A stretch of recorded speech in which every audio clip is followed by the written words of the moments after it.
7% nekk ci matériel bi nga xam ne mooy matériel roulant bi mooy oto yi moom ñëpp xam nañ ne dafa màgget dañ koy transformer niñ koy transformer du baax bu accident amee dafay yokk facteur aggravant ci blessures yi ak décès yi tali bi def nañ ci ay efforts yu am solo ci depuis 2012 vraiment pour que tali yi gën a nekk tali yu mucc ayib gën a baax defar ay autoroute pour que risque de collision yi sax dootul am donc loolu jàpp naa ne tey bu ñu ko xaymawaatee de 2012 ak léegi taux bi ñuy wax léegi de 3% à 2% nga xam ne mooy waral accident ci yoon yi taux boobu sax dina wàññeeku. li des nag dañu war a xeex ak moom war ci lal ay waxtaan war ci indi ay coppite mooy vraiment comportement humain maanaam booy xool liy indi accident yu bëri ci comportement humain excès de vitesse ñu ne la dawal 90 nga daw 150 ñu ne la dawal 110 ci autoroute bi ngay daw ay 140 ak ay 150 état tali bi topp la rek neexaayu tali yu bees yi léegi ba nga xam ne da ngay def excès de vitesse moom fu mu am bu choc amee risque décès ak risque blessure grave dafay gën a yokku ak ñi nga xam ne nag dañuy dawal te duñu noppalu ngay dawal guddi gi xëyaat suba teel nekkaat ci oto yi nga am état de fatigue nit la ak ñi nga xam dañuy jëfandikoo loo xam ne da lay tàggaleeg sa sago te dawal sérénité ak lucidité la àndal ak yeneen yoo xam ne ñàkk yar bi ci tali bi occupation tali bi et cetera bari na ay facteurs yoo xam ne suñu coobarey bopp la nit nag booy def loo xam ne li ngay sànni ci sa bopp lay ñëwaat nga xam ko nag war nga cee mën a jël ay matuwaay moo tax acteurs yooyu yëpp ñu ngi leen di woo ci benn atelier bu ñu nar a def d'ailleurs sur la sécurité routière xam ne ñëpp la ñuy woo képp koo xam ne rek ci secteur bi yaa ngi ci dugal sa loxo de près ou de loin dinañ la woo ñu def waxtaan nag xool nag yan soppite lañ war a am ak yan matuwaay lañ war a jël ba accident yi wàññeeku. mais nguur gi tamit léeg-léeg ñu tuumaal leen suivi bi daal day manqué gisoon nañ ne président de la république jëloon na fi lu toll fukk recommandation ëpp na ko sax si ñoo xam ne dañuy jël seen oto soppi ko code de la route bi moom waxaale wu ma ay mbiram ñi war a sol casque ci deux roues yi yu bëri mais saay bu wax boobu jàllee rek day mel ni dañuy delloowaat bu mu ca mboy mboobe est-ce que nguur gi tamit amu ci part de responsabilité. ci suivi volonté nguur gi moom kenn mënu ko natable maintenant nag xam nga mënuñu jël policier wala gendarme wala agent sécurité routière di ko teg ci ginnaaw ku nekk loolu mënul nekk donc nit ñi dañu am loo xam ne ñoo ko war a jëlal seen bopp parce que li jaadu doomu aadama moo waruñu sax àgg ci sanction pour man parce que boo xasee dekk responsable am na loo xam ne yaa ko war a bañal sa bopp donc waroo sax xaar ñu lay sanctionner pour nga changer loolu yoon la ba ngay ut permis de conduire xam nga lan mooy législation routière xam nga li code de la route wax xam nga li mu nangu ak li mu nanguwul mais normalement loolu waroo sax toog di xaar bu dee nit ku responsable nga pour ñu naan la dañ lay sanctionner pour nga mën a soppi doxalin donc loolu acteurs yi d'abord ñoo war a taxawaay bu mat sëkk war ne responsabilité jël prise de conscience xam ne nag lu jaaduwul te li ci am solo mooy yaa ngi koy def mais mën nga ci lor sa njaboot aussi parce que tali bi bu dee ku nekk da nga def affaire lu ma neex mais kenn nekkatul sécurité parce que yow mi sax nga nekk chauffeur sa njaboot mu ngi voyager dugg beneen oto say famille ñu ngi voyager dugg yeneen oto te day bu loolu amee ba law kenn nekkatul en sécurité moo tax daal vraiment war nañ ci jël ay matuwaay yoo xam ne léeg-léeg nga gis na monsieur le ministre ay oto yoo xam ni comme oto bagage yi dañuy jël benn oto soppi ko def ko 400 mbaar wala nga gis ay oto yoo xam ne dañuy ñëw bu dugg Dakar duñ mën a romb sax maanaam point yi yow da nga naan lii est-ce que ci yoon bi romb nañu ay gendarme bi ñuy ñëw. c'est pas normal te day yàq nag yàq yu bari non seulement day yàq tali bi te tali dafa cher benn kilomètre tali lu mu tuuti di nga ci def 200 ba 300 millions de francs CFA benn kilomètre tali benn kilomètre non seulement day yàq tali mais gis ngeen surcharge yi ni muy yàqee pont yi dañuy ñëw forcer pour jàll pont bi dajjeeku dañuy obligé encore di ko defaraat donc loolu yëpp lu ñu war a waxtaane la ci weeru juillet bii di ñëw xam ne nag après dinañu xool nan la ñuy def daal pour jël ci ay matuwaay yoo xam ne boobaa nag ku nekk da nga xam ne lii nga war a taxawee xam nga ko boo ko taxawul nag ñu war a teg ay daan ci sa kaw ci loolu ñu teg la ay daan. ñu ñëw nag ci tali yi nga xam ne tamit nguur gi mi ngi ci am dara lu jëm rentabilité gis nañu Ila Touba bi nag oto yi fay jaar jàpp nga ne kon dafa bareegul ba léegi wala. demeegul niñ ko bëggee waaw demeegul niñ ko bëggee ñu ngi mais nag lu bees la luy soog a tàmbali 6500 véhicules jour jàpp nañ ne mën nañoo dem fii ak peut-être ñaari weer ñetti weer ci 10 000 véhicules li ñu bu ñu sañoon mooy mu am fréquence bu am solo boo xam ne nii dina mën a jur njariñ ci askan bi jur njariñ aussi ci société bi nga xam ne moom mooy liggéeyal état wu Sénégal ba nga xam ne peut-être autoroute pour defar ko la cay génn ci loolu dinañ ko mën a dugal ci banque wala ci ñuy lebalaate pour ñu mën a tabaxaat yeneen autoroute parce que Sénégal dugg daal bareegul waaw mais jàpp nañu ne comme démarrage bu bees la nag il faut ñu xaar at mi jeex ñu mën a xayma xool ba xam aussi nan la ñu mën a def pour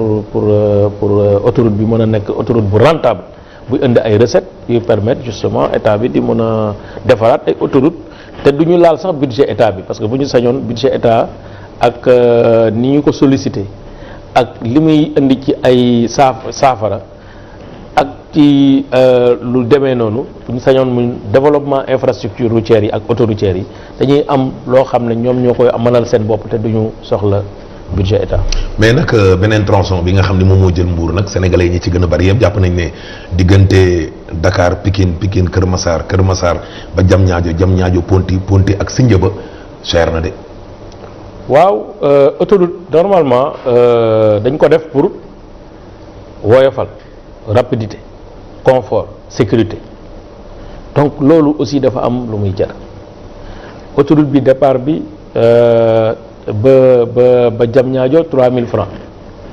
ñu waxtaan ba ñu wàññi ko 2000 francs ñu yokk ci tronçon boo xam ne wax dëgg yàlla tronçon bu baax la aussi mooy AIBD Mbour ak AIBD Sindia AIBD Mbour tronçon baa ngi war a dem su àggee carrément ci lu tourner autour de 40 kilomètres waaw léegi nag xam nga état bi li muy jëndee autoroute dafa cher dañu koy lebal di ñu ko fayeeku bu ñu te autoroute mënul ñàkk ci dëkk bi parce que ñun ñëpp ko bëgg gis ngeen tey pour nga jógee Mbour ñëw Dakar amul benn entrave 40 minutes yaa nga biir Dakar mais loolu dafa am nag lu muy jar te état nag ñun ñëpp ñoo ko bokk donc solidarité dafa war a am ba nga xam ne tey symboliquement citoyens yëpp ñoo war a d'accord ci fay autoroute bi pour ñu tabaxaat yeneen autoroute Sénégal gën a développé wu mais loolu contribution citoyenne au-delà même ay affaire u tarif maintenant nag mën nañu xool tarif jàpp ne diggante yi guddul ay Dakar Kaolack d'accord mais Dakar ak Sindia bi Dakar ak Mbour waaw lu bëgg fi fay nag mais xam nga autoroute daaw da nga koy entretenir am na ay nit ñoo xam ne ñu ngi tuddee ay péager donc dañuy fay dafay am oto yoo xam ne 24 heures sur 24 incident bu am ci autoroute bi dañu war a ñëw taxaw changer leen mobilisation en permanence de la gendarmerie ak véhicules yoo xam ne nii c'est des véhicules de secours d'urgence médicale mais loolu yëpp dafa am lu muy jar société yi ñu fay liggéey dañ leen di fay entretien routier dafa cher chaque année ay milliards ak ay milliards la ñuy dugal ci entretien routier donc autoroute beneen type de gestion la nag bu gën a cher entretien wu route donc loolu moo tax mënul yomb comme ni ñu ko jàppee ne dafa war a yomb ba nga xam ne da ngay jaar. kat moo ne woon nañ ko voilà mais moo tax it wàññi nañ ko booy xool tey tronçon Mbour bi dañuy fayeeku 1500 ci 42 kilomètres c'est presque moins de 50 francs wala buy toll ci 50 francs lay yem par kilomètre donc loolu wax dëgg yàlla jàpp naa ne nag fay ko ci autoroute ci dëkk bu mel ni Sénégal nga xam ne dañu am ambition développer suñuy infrastructure autoroutière yenu na maanaam. cher. ma ne yenu na maanaam maintenant cher nag ça fonction de kii fay ak kiy jënd ak li muy def ci biir loolu ay paramètres la yoo xam ne buñ ci toogee waxtaan di ngeen xam ne man li ma jàpp mooy cherul yenu na maanaam. mais dañ jàpp ne kon social bi tam dafa war a feeñ foofu social nekkul bourse familiale wala bon yu mel noonu yooyu tamit dafa war a. waaw mais xam nga social nag boo ko xasee di ko def fépp nag aussi mooy dëkk bi dina sooxe. parce que nag lu nekk nag li may jar da nga ko war a jënde sinon amatul sens bu dee looy def da nga ciy dugal social bu yàggee dootoo defati. waaw parce que am na loo xam ne aussi li ngay def dafa am lu muy jar ñun autoroute bu ñu koy def dañuy dem ci ay entreprise du am social dañuy dem ci ay état lebi du am social donc loolu yëpp dañ ko war a fay. d'accord loolu nag dañu war a taxaw nag jël ay matuwaay yoo xam ne bu fay ba jotee. du sooxe. d'accord ñu des ci wàllu dem ngeeg dikk bi ba léegi ne rek gis nañu nag ay tali yoo xam ne tam nit ñi yàkkamte nañ ko de lu mel ni Cambérène bi yu mel ni tamit yenn ci gox yoo xam ne ñu ngi nekk Dakar ba tey. waaw lan moo bloqué. ñeneen dañ jàpp ne état bi dafa amatul xaalis. non du question amatul xaalis. incha allah dinaa ñëw sax man ci ay fan yu néew. bu soobee yàlla visiter yenn projet yi nga xam ne ñu ngi woon Dakar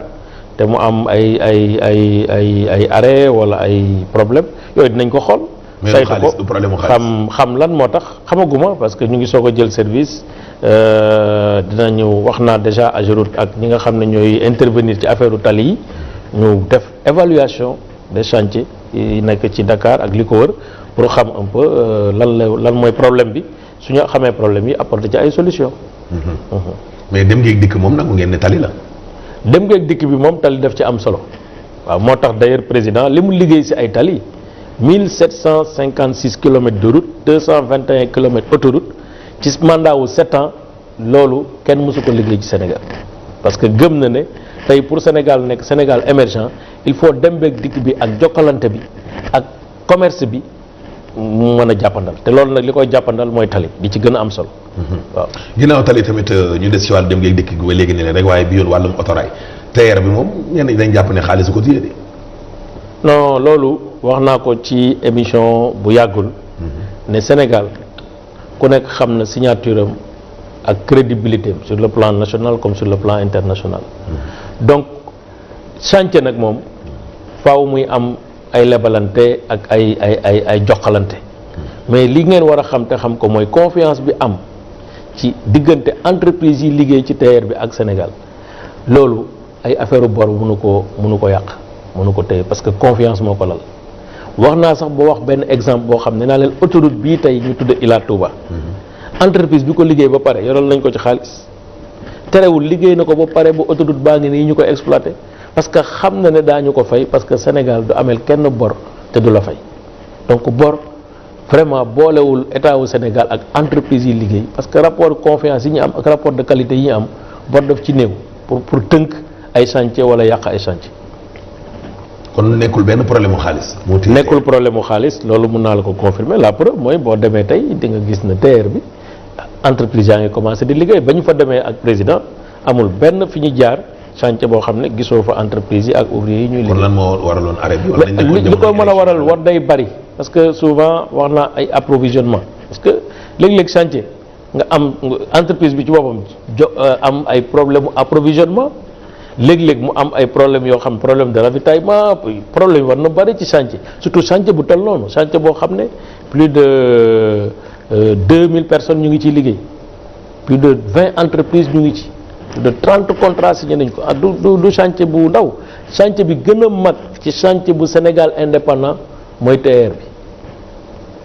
bi njëkk a gën a mag mooy TER donc loolu chantier boobu wax dëgg yàlla nag il faut comprendre que dina am léeg-léeg dans la marche dans le fonctionnement du chantier ay difficultés mais bu ñu koy yemalee ci ay affaire u xaalis non xaalis tënk ko parce que xaalis boobu Sénégal saytu na ko ba bailleurs yi financé ko mais li ci des donc wax dëgg yàlla ay contingence nit ñi délai moo tax nit ñëpp. waaw mais wax naa yàlla mooy dogal jaam pexe la am sunu yéene bu rafet. moo ne woon 14 juin affaire chantier yëpp pare train bi mën a daw à la satisfaction des populations du Sénégal parce que ñun li ñuy liggéey pour population bi la mais li ci am solo mooy tey yéene bi ni ñu ko matérialiser wóor nañu ne train bi dina daw ci ay weer yu néew donc loolu rek moo ci gën a am solo te loolu moo soxal askan bi waaw loolu nag loolu lu am solo la lu nit ñi war a jàpp xam ne nag nit ñi dañuy am ambition am volonté mais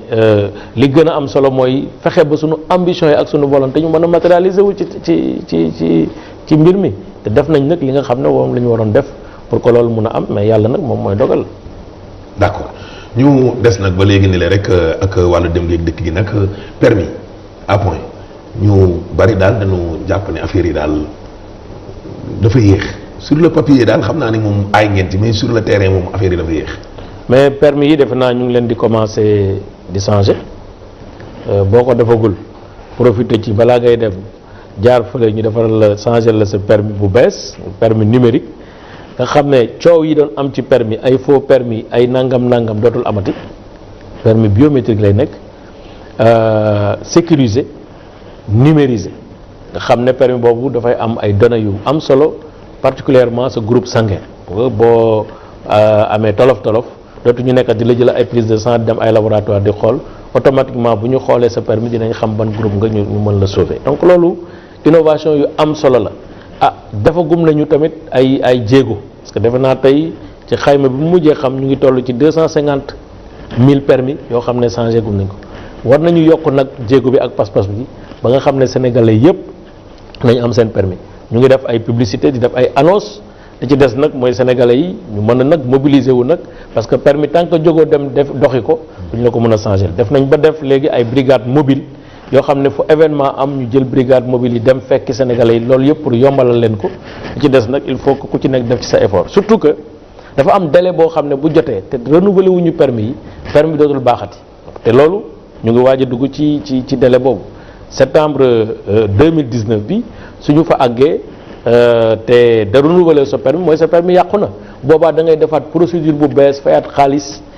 fay ay pénalité pour defar sa permis donc comme ñu ngi ci délai bi nañ ñëpp góorgóorlu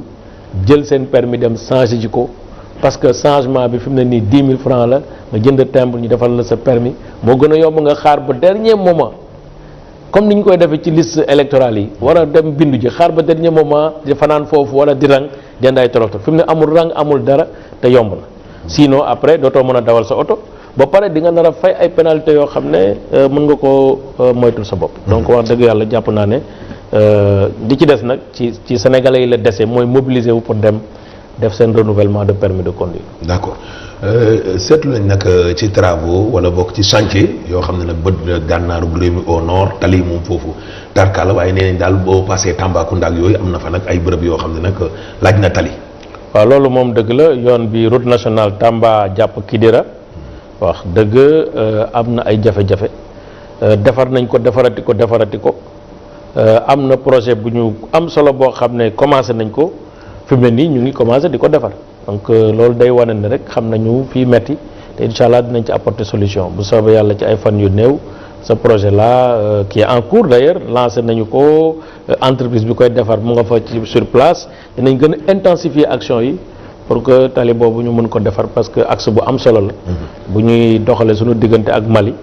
te loolu lu ñu war a taxaw la. laaj bu mujj bi rek balaa publicité Promoville bi moom xanaa dafa am problème. am na ay côté yu ñu gisoon ay pause première. Promoville léegi xam nga depuis changement gouvernement bu bees bi.